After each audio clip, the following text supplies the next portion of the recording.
Et salut les devs.net, on se retrouve pour une vidéo dans la série sur les design patterns. Je vais aborder aujourd'hui le pattern Chain of Responsibility. Alors certains m'ont fait remarquer effectivement que celui-ci existait et que dans les patterns de comportement, il arrivait alphabétiquement avant le pattern commande. En effet, jusqu'à présent, j'ai toujours traité les patterns par ordre alphabétique, mais pour une raison bien précise, j'ai choisi de voir celui-ci après le pattern commande parce que selon moi, ça va clairement ensemble ces deux patterns pour gérer justement des éléments un peu plus complexes pour passer d'un élément à l'autre. Bref, tu vas le voir dans cette vidéo. À mon avis, il y a déjà des chances que tu connaisses un petit peu ce pattern-là, notamment si tu as déjà fait de l'ASP.NET. Tu ne le sais peut-être pas encore, mais en tout cas, c'est ce pattern-là et on va voir comment l'implémenter from scratch. Avant d'entrer dans le vif du sujet, si tu aimes ce que je fais et que tu veux soutenir mon travail, n'hésite pas à liker cette vidéo en mettant ton pouce vers le haut sous la vidéo. Tu peux également t'abonner à la chaîne. Tu restes libre d'activer les notifications ou non. Et si tu veux plus de contenu autour des techno.net, rends-toi sur ma plateforme htsurlink.com. Tu as le lien sous la vidéo et également ici à l'écran. Tu trouveras tout mon contenu de formation en VOD, également un blog .NET en français et aussi d'autres contenus toujours autour des techno.net. D'avance, je te remercie de ton soutien. Alors, quel est ce Chain of Responsibility? Si on doit le traduire littéralement, on va dire c'est une chaîne de responsabilité. En fait, prenons l'exemple d'ASP.NET que certains d'entre vous probablement connaissent déjà.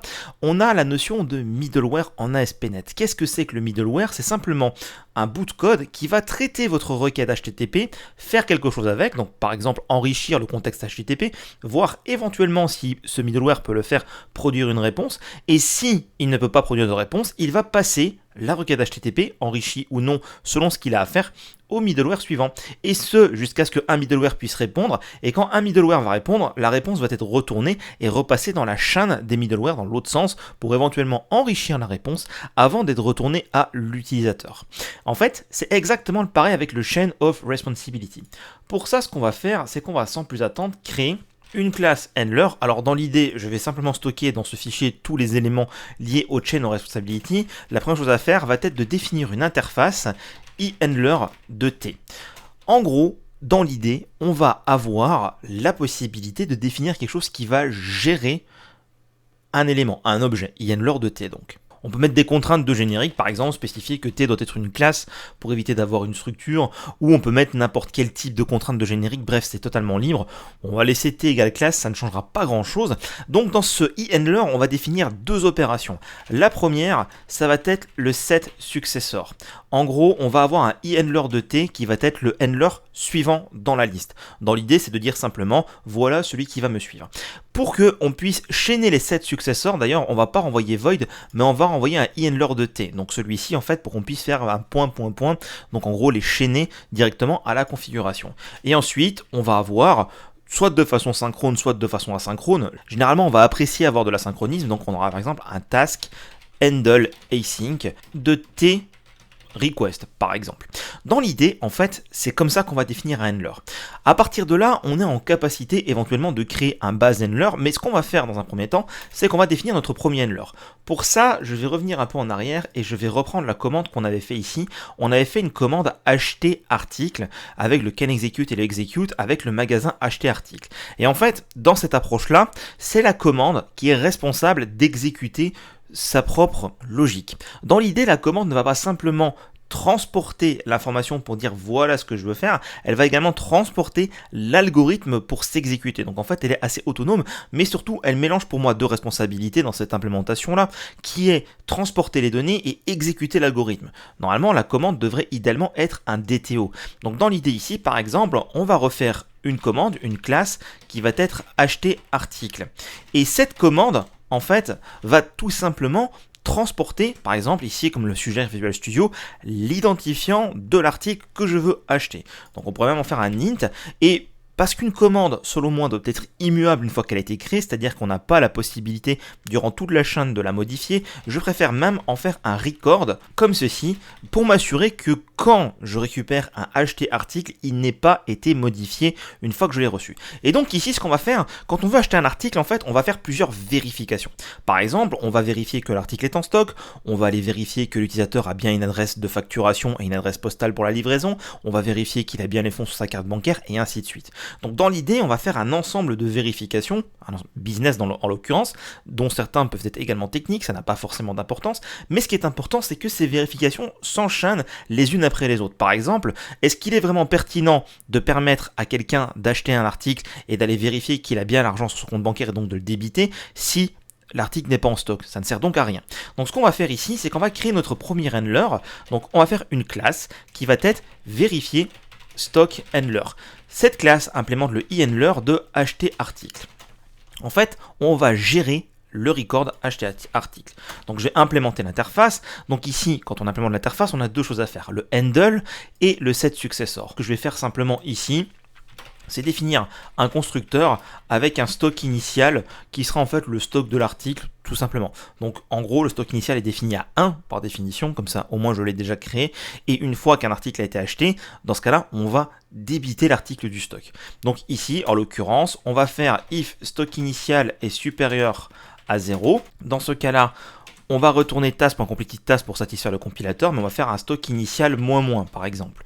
Alors, le truc avec l'approche qu'on va avoir ici, c'est que, ici j'ai une compilation parce que c'est read-only, c'est tout simplement que on va aller uniquement en avant dans notre gestion des handlers et non pas en arrière. C'est-à-dire qu'en fait, si ça va rater à une étape postérieure, il faudra annuler tout ce qui aurait été fait éventuellement avant.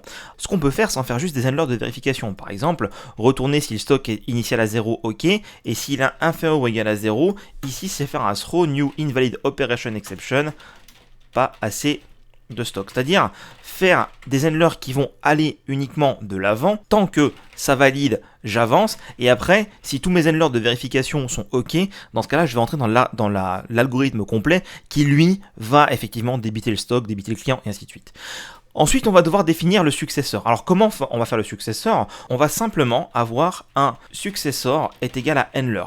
Donc, on va créer en fait un champ privé dans notre classe qui sera le successeur et on va retourner ce successeur dans l'idée pour pouvoir les enchaîner.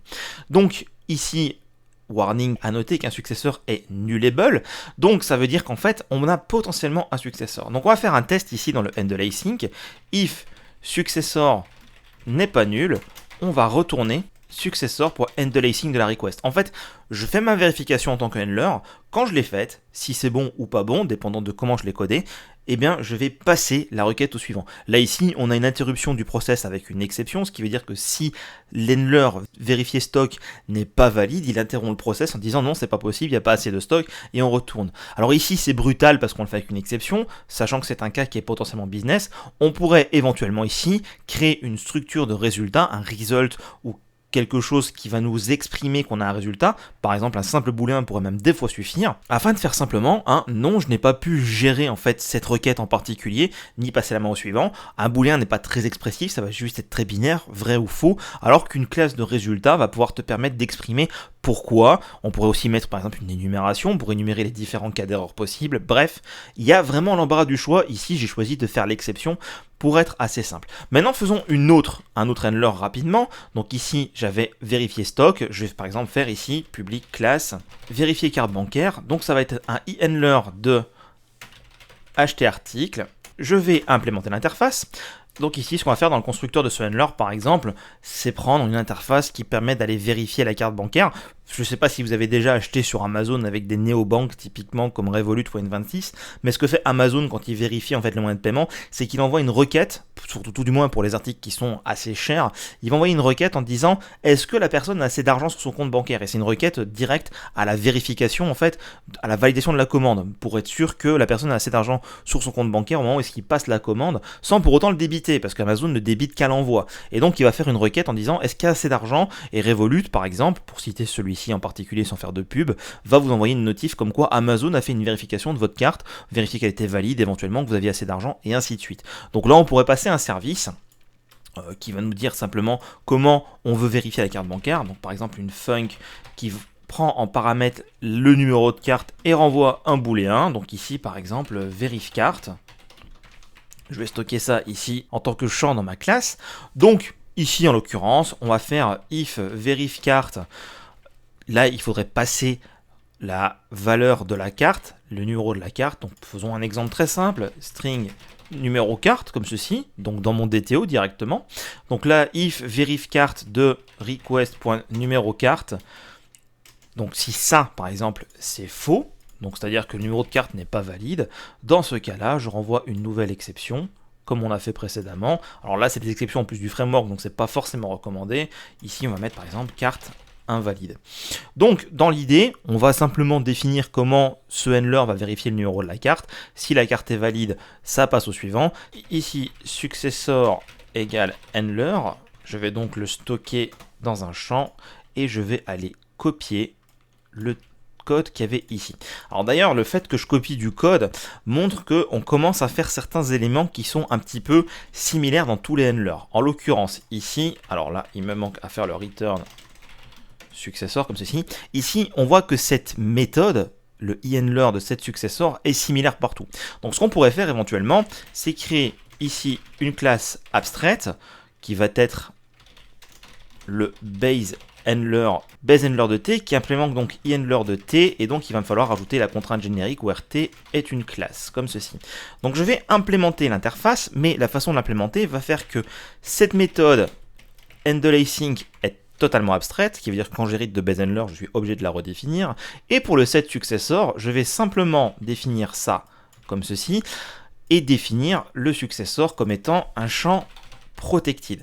Donc là, de la même façon d'ailleurs, on pourrait aussi avoir une autre stratégie. Donc déjà, en ayant créé cette classe-là, je vais pouvoir hériter de basehandler et donc éviter la duplication comme ceci du set successor. Ça va déjà me permettre d'être un peu moins répétitif, si je puis dire. Et donc ici, il va falloir que je fasse l'override, donc je rajoute le mot-clé override. Ça me permet en fait d'avoir uniquement l'override de handleAsync. À partir de là, j'ai quand même supprimé pas mal de duplications, reste quand même de la duplication ici, sur ce bout de code-là, qui est dupliqué un peu partout. Alors je pourrais encore le supprimer et mettre ici, dans le handleAsync de base, le code pour qu'on fasse l'override et qu'on fasse le base.machin et éviter du coup de la duplication, ou faire en sorte que ma classe de base prenne en paramètre une func qui prend le t, renvoie un booléen, et en fonction du booléen fasse le handleAsync, ainsi de suite. Je vais garder ça dupliqué comme ceci, pour avancer et pour pas perdre trop de temps. Donc au final, qu'est-ce qui se passe? On a une commande, en l'occurrence ici htArticle, qu'on va passer à un handler et on va chaîner les handlers. Ce qui veut dire qu'en gros, ici, si je reprends mon programme, faisons par exemple une commande. On va dire qu'on achète l'article numéro 1 et que ma carte c'est 555, 555, voilà, comme ceci par exemple. Donc là c'est une commande valide et là on va avoir une commande invalide. Donc new htArticle, on achète 2 et on fait 1, 2, 3 par exemple. Dans l'idée ici, on a 19 caractères qui sont là, donc parce qu'on a en fait 4 blocs de 4 plus les tirets, ça fait 3, donc 4 x 4, 16 plus 3. Et là donc la carte est invalide. Donc ici on va faire une func valide carte, donc qui va prendre en fait s et va renvoyer s.length est égal à 19 pour valider ce numéro de carte là. Donc on va faire un try, catch, on va catcher une exception, et on va écrire sur la console le message. Donc on va faire ici, avant d'appeler nos différents handlers, on va faire un new vérifier stock handler, donc avec le stock initial, point set successor de new vérifier carte bancaire comme ceci, en lui passant la fonction valide carte qu'on a déclarée juste avant. Et donc en fait ici on a le handler qui pointe vers le premier, qui va en fait définir le successeur, et on pourrait même par la suite faire un set successor, parce que n'oubliez pas que le set successor renvoie l'instance qui est passée ici en paramètre, ce qui nous permet de définir un successeur sur cet handler là, donc on peut les enchaîner facilement. Ici moi je fais tout ça dans le programme.cs, mais on pourrait déplacer ça dans un service à part qui ferait la configuration de nos différents handlers. Donc ici on va faire un handler.handleAsync, alors je vais l'await bien entendu, vu que, même si en l'occurrence il n'y a pas d'asynchronisme, je l'await quand même, de commande valide. On va écrire sur la console commande valide pour l'article 1, et on va faire un await de handler.handleAsync de commande invalide, et on va juste dupliquer cette ligne là pour l'article 2. Dans l'idée, si je lance ce programme, je devrais voir ça sur la console, et après le message d'erreur, lançons l'application. Et voilà, vous avez commande valide pour l'article 1 et puis carte invalide. Donc ici, j'ai fait des handlers de vérification, c'est-à-dire qu'en fait, on va passer de un à l'autre pour vérifier que la commande est valide et que les éléments de la commande sont valides. Ça peut aussi être des handlers d'action, comme le fait ASP.NET avec ce middleware. Bref, vous avez l'embarras du choix. La seule chose qu'il y a à retenir sur ce pattern, c'est que vous avez un handler qui va gérer une requête. Donc ici, on va utiliser les génériques de C# pour répondre à cette problématique. Et un handler a éventuellement un successeur à qui il va passer la requête. Il pourrait éventuellement l'avoir enrichi. Moi ici, vu que c'est une commande et que ce sont donc des commandes handler et que je fais de la vérification, je veux être certain que ma commande n'a pas été altérée. Mais par exemple, encore une fois, pour revenir sur ASP.NET, lui va prendre une HTTP request et éventuellement l'enrichir, enrichir votre HTTP context, éventuellement enrichir une HTTP response. Bref, on peut éventuellement modifier l'objet qui va passer à travers nos différents handlers pour ajouter de l'information ou pour la transformer. Bref, un pattern très puissant, extrêmement utilisé, notamment dans la programmation événementielle, quand on fait de l'event driving au niveau de son application. C'est clairement un must-have dans sa toolbox de développeur .NET. J'espère que cette vidéo t'a plu. Encore une fois, si c'est le cas, n'hésite pas à soutenir mon travail en laissant ton pouce vers le haut sous la vidéo, à t'abonner à ma chaîne. Tu restes totalement libre d'activer ou non les notifications. Et dans tous les cas, je te dis à bientôt pour une prochaine vidéo autour de techno.net.